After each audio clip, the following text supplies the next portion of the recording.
The best of the Morning X on 99X. Barnes, Leslie, and Jimmy. The original 99X. I guarantee you Crash Clark has had Crash? some type. Come on. Fight with your boss ever? A loose cannon like you?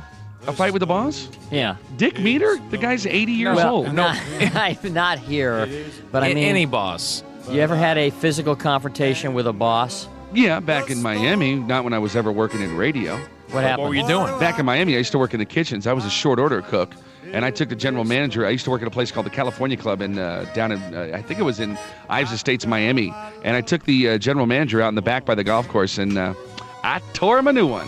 You come from a long list of fighting Clarks, don't you? Oh, yeah. Oh, yeah. I do believe, if I remember correctly, I tore him a new one? Your brother Tom, when he worked here, at once got in some type of physical confrontation. Not with his boss. Not with his boss. It was with a coworker. Yes, I was witnessing that one. In the hallway, I separated him with one of the producers of the morning show about 8 years ago. That was my first day here. Yeah. That's her first day here. She's working on a show, and two of the people on the show getting a fist fight. Oh, that was lovely. Well, I mean... Wasn't this one of the first days when he came from being a butcher? Yeah, well, that was close to it. And then, of course, I had to separate him and one of the production directors about a week later. I mean, I love my brother to death, but he's a hothead. Oh, you love him now. He's not cool like me, you know. The Fighting Clarks. The Fighting Clarks. Yeah. See, Crash has a sensitive side to him. I see Crash. Hey, I believe see him cruising up down past the Pink Pony. He's got a sensitive side to him. I do. I care about my fellow woman.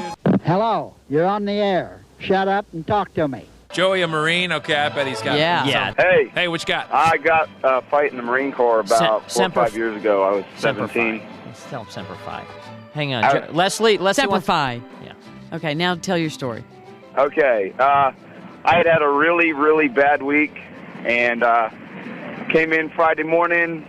Everybody had to be ready for inspection. We were all dressed up, and one of my buddies kept pushing me, teasing me about my week. I'd screwed up a couple of things.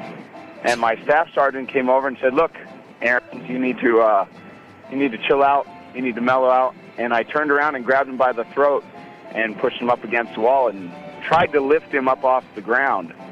By his neck. Oh, God. By his throat, yeah. And what happened to you for doing this in the Marines? Another one of my friends who just happened to be about 8 feet tall and 6 foot wide grabbed me by the back of my blouse and threw me. Yeah, the Marines wear blouses? Whatever, it's a blouse. That's what we called it. Wait a minute. The Marines call it a blouse? Really? Yep. Why would the Marines call their shirt a blouse? It's not a shirt. It's over the pants kind of camouflage blouse. Okay. That's kind of girly, isn't it? Blouse. I wouldn't You picking say a fight that. with this guy? You trying to pick a fight? Jimmy, I don't know. you now, won't win. You guys don't have a combat skirt, do you? No, that would be over in Scotland probably. It's called a kilt. The matching. That's the Navy. Right?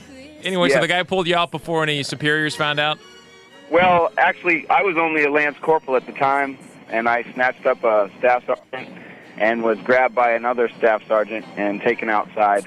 And beaten But usually bloody. we handled stuff outside instead of like in front of everybody in the shop. So what happened? What kind of punishment? I mean, there must have been some type of punishment. I got browbeaten. I went in front of the sergeant major, and after about a half hour of butt chewing, they let me go. I was a bit of a hothead. Now, the butt chewing, again, I thought that was the Navy. But hey. Hey. No, that's the butt. Okay. He had to take the joke one step further. Thank you, Joey. Thank you. All right, Joe, we'll see you later. Yeah, Marines, Take it easy. man. Eric, this is the sheetrock hanger. Eric? Yeah. There's all kind of fighting going on in the building process. When you get to the certain level of building, all kinds of fighting. What happened to you? What happened to me? Yeah. Yeah, what happened to you? I was working late on the weekend, hanging sheetrock, trying to get ready to do my final inspection, and worked real hard. And my boss came in Monday, and I was there early in the morning working. He started... His boss must have walked in. Nutcase was that guy? I don't know, but one of the guys who used to be in my band and some of these guys that cruise around through the riffraff that are in the building profession, Uh-huh. they fight and drink so much. Oh, that yeah. I don't know how those houses stay up.